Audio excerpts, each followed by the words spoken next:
하나님의 전신갑주. 제가 초신자 때 가장 많이 보고 외운 구절입니다. 왜냐하면 인생의 고난을 어떻게 해서든 막고 싶었던 욕심 때문이었죠. 그러나 읽으면서 아무런 효과를 못 봤던 가장 대표적인 구절이었습니다.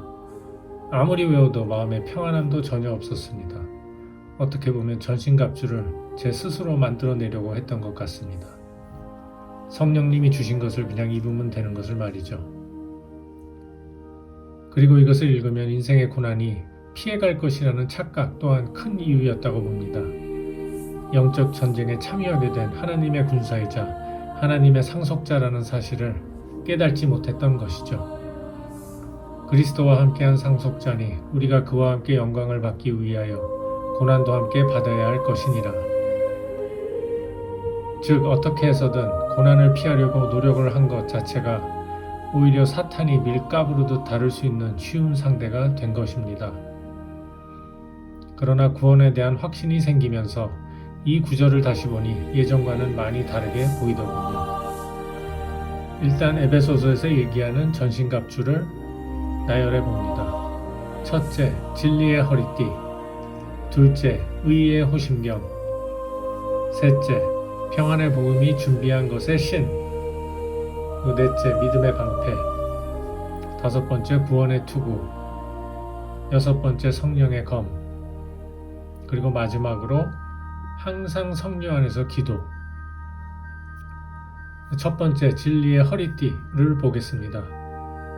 대장부처럼 허리를 묶고 군인이 완전 군장할 때 가장 먼저 하는 것이 바로 허리띠입니다. 우리 몸에 가장 가까이 붙어 있으면서 이것을 기반으로 모든 무기들의 위치가 결정되기 때문입니다. 한마디로 전투에서 가장 기본인 것입니다. 그러므로 우리는 하느님이 진리이시라는 기본을 항상 몸에 지니며 진리를 계속 추구해야 합니다. 하나님의 은혜로 그리스도 안에서 우리가 진리의 편에 선택되었다는 것을 절대 잊지 말고 이 진리로 우리 허리를 묶고 거짓의 세력에 대하여 당당히 맞서 전투를 준비해야 합니다.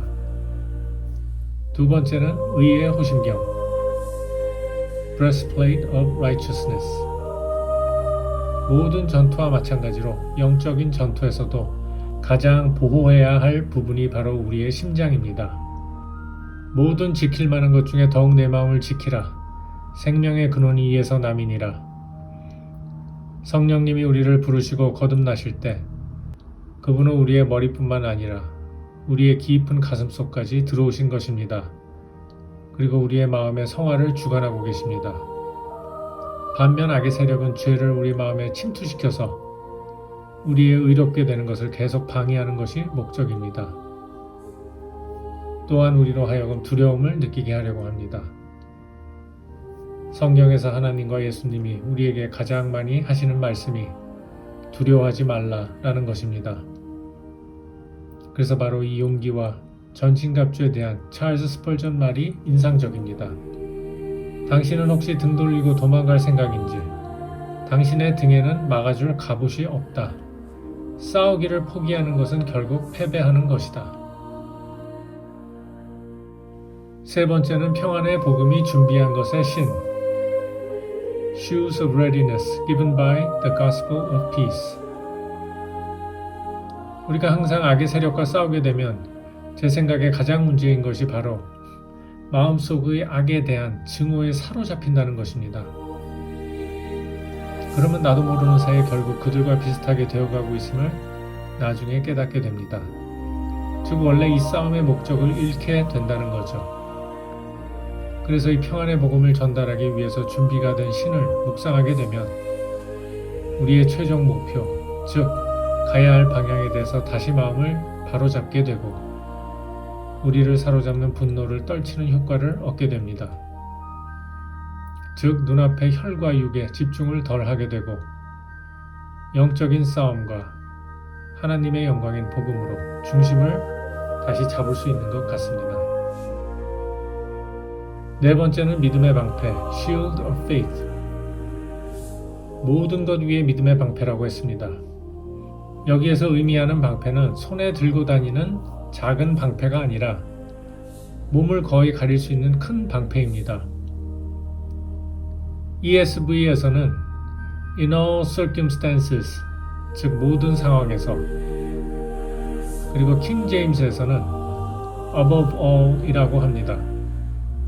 아마 개역 개정은 이 부분에서는 킹 제임스를 문자 그대로 옮긴 것 같습니다.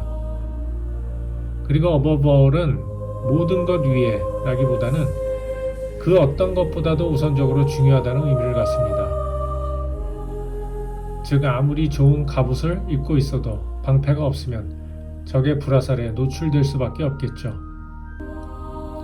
그리고 악의 세력들은 우리가 상상하지 못할 잔인한 불화살들을 계속 쏴대고 있습니다. 만일 그 화살에 맞게 되면 그만큼 우리의 영혼은 많은 상처와 괴로움을 겪을 수밖에 없습니다.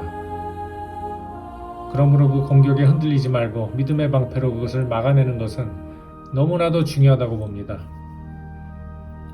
그것을 모두 큰일로 심각하게 받아들이는 것은 마치 방패 없이 화살을 그냥 맞는 것과 같게 됩니다. 그러나 그것을 어떻게 무시할 수 있죠? 그것은 바로 우리가 영원히 구원받았다는 믿음이 확고하고 결국 영원하게 된다는 확신이 있으면 금방 지나가는 이 세상의 일시적인 불화살들은 그 위력이 떨어질 수밖에 없습니다. 즉 우리의 강한 믿음에 의해 그 불이 소멸된다는 거죠. 다섯 번째는 구원의 투구. 투구 역시 우리 머리를 보호하는 너무나도 중요한 도구입니다. 그리고 적들은 항상 우리 머릿속으로 침투하려고 합니다. 이것을 막는 투구는 그냥 투구가 아닌 구원의 투구입니다. 이 세상 어느 것보다 귀한 선물인 영원한 구원을 항상 머릿속에 두어야 합니다. 즉 우리는 구원받은 하나님의 백성이라는 우리의 영원한 영광된 신분을 항상 인지해야 합니다. 이 세상 속에 그 어떤 강한 이득이나 어떤 강한 정죄의 공격도 우리의 머릿속으로 침투하지 못하게 구원의 투구를 항상 착용합니다. 여섯 번째는 성령의 검, Sword of the Spirit. 이것을 하나님의 말씀이라고 했습니다. 옛날 군인들은 항상 검을 가까이 했습니다. 그리고 검술을 계속 연마했고요. 마찬가지로 우리도 말씀인 검을 벽에 걸어놓지 말고 계속 사용해야 합니다. 말씀을 가까이 하고 묵상하고 암송을 하는 것이 바로 성령의 검술을 연마하는 것입니다. 위기에 처했을 때 그 상황에 압도되어서 손도 까딱하지 못하는 것이 아니라 평소에 충분히 말씀 안에 있음으로써 결국 위기의 상황에서 말씀을 더욱 유용하게 쓸 수 있겠습니다. 그리고 일곱 번째 마지막으로 항상 성령 안에서 기도, praying at all times in the Spirit. 이것이 가장 중요한 것입니다. 왜냐하면 이 하나님의 전신갑주가 결국엔 물리적인 것이 아니고 영적인 것이며 결국 성령님에게 받는 것이기 때문이죠. 그리고 우리 마음 안에서 우리를 성화시키시고 우리 안에 남은 죄성과 싸우시는 주체이시고 우리가 어떤 길을 걸어야 할지 곁에서 항상 알려주시는 분이십니다. 그러므로 우리가 하나님이 주신 이 전신갑주를 모두 착용해야 되겠습니다. 만일 구원을 받은 우리가 영적 전쟁을 피하고 그냥 편안하게 살면서 이것들을 활용 안 한다면 어떻게 될까요? 결국 달란트를 낭비한 게으른 종과 같게 되지 않을까 생각합니다.